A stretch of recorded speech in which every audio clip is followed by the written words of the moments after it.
আসসালামু আলাইকুম, নমস্কার ভাইয়া নগর। গেলকালকে আমরা একটা ভিডিও আপনার সামনে আপলোড করলাম, আপনারা দেখছেন। আমরা এক ভাই শিলচারর তাই গেলকালকে আমরা লকচারিয়া তানে আলবিদা হইতেছে।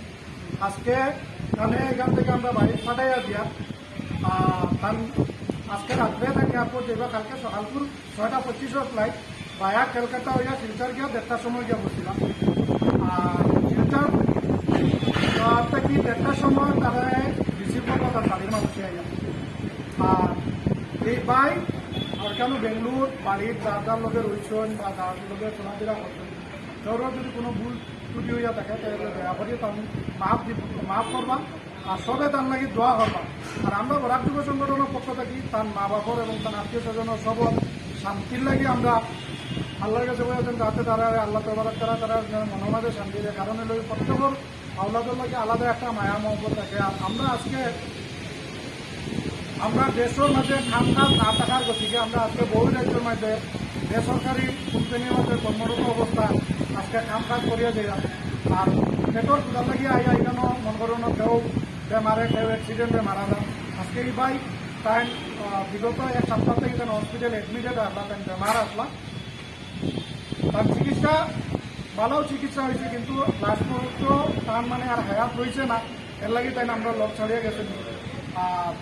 আমরা অবশ্য তার লগে দেখা হইব কিয়ামত দিন। আর আমরা প্রত্যেকে তার লাগি দোয়া করি, আর আপনারা প্রত্যেকে তার লাগি দোয়া করবা এই বাইর লাগি।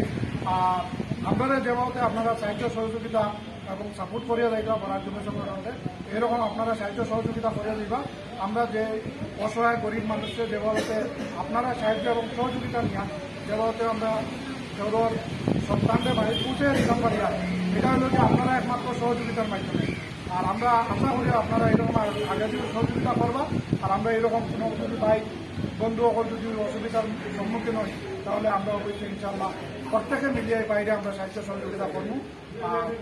আপনারা সবে মেসেজটা পাইবা কালকে 1:30 সময় গিয়া পৌঁছে যাইবা এয়ারপোর্ট। এখান থেকে আপনারা ইয়ে করবা, এখানে গিয়া পাইলিবা, দোয়া করবা সবে। আসসালামু আলাইকুম।